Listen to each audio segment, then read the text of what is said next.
पदेर. कांय लोक म्हणटात ते पदेर गेले आनी पावूय गेले, पूण ना.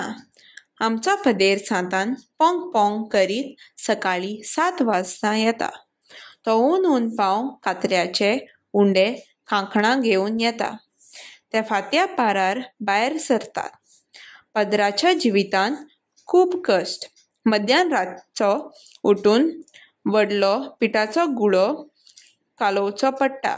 मळटाना हात बोटां खांदे दुखतात. मागीर ल्हान ल्हान गुळे करतात. एकेच भाशेन उंडे जावंक वजन करचें पडटा. इतल्यानूच जायना. खोर्नांत उजो घालचो पडटा. मागीर फाटले वाटेन उजो आनी मुखार पांव भाजपाक जनेल आसता. पांव घालतना उज्याचो खूब उलोवप लागता.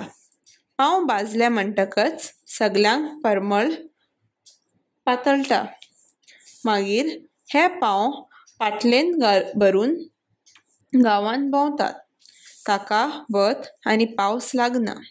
पदेर येयन जाल्यार भुरगीं तशीं जाणटीं उपाशीं पडटात. पदेर हो आमचो खरो इश्ट आनी आमच्या दिसपट्ट्या जिवितांत आमकां ताची गरज.